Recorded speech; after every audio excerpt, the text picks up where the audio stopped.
Scotland has one of the most concentrated patterns of land ownership in the world, and that's an accident of history. That's a consequence of all sorts of things. It's not that anyone's tried to do something deliberately or anything, it's just where we are.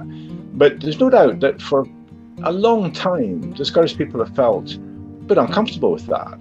If we want to create a truly inclusive and successful economy, then it's essential that every person in every part of Scotland is able to fulfil their full potential. And at the moment, in some parts of rural Scotland, our land ownership structures and lack of regulation in the land market means that that's just not possible.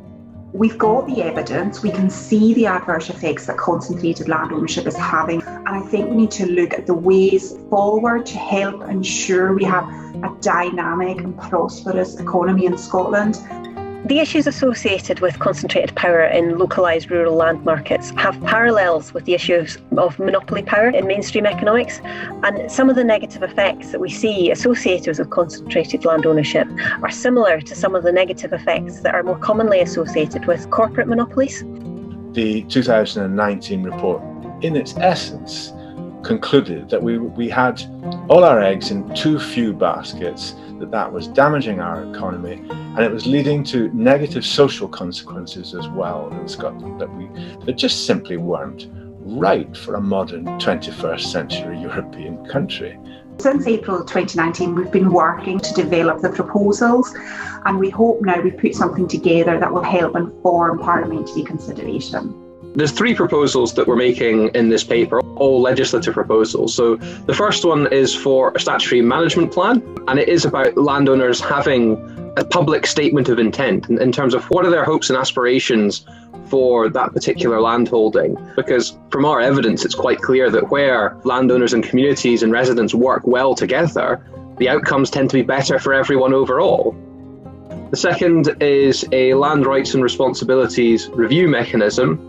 What we're hoping is that by following the land rights and responsibilities statement in a way that is practical and usable, we can help landowners and communities and other relevant third parties understand both their rights and their responsibilities when it comes to land ownership and land use and management. And the third one is a public interest test on transfers of land, trying to address problems of concentrated ownership, particularly if it tends towards monopoly, and trying to mitigate against the risks that those types of situations can have for communities, for residents and for the local environment and business as well. These measures provide communities with the opportunity to be involved in and to benefit from land use decisions. They also provide a method of intervention where we see the adverse effects of concentrated land ownership having a particular problem in a particular location. And finally, they allow us to manage the risks of acquisitions where they're not necessarily in the public interest.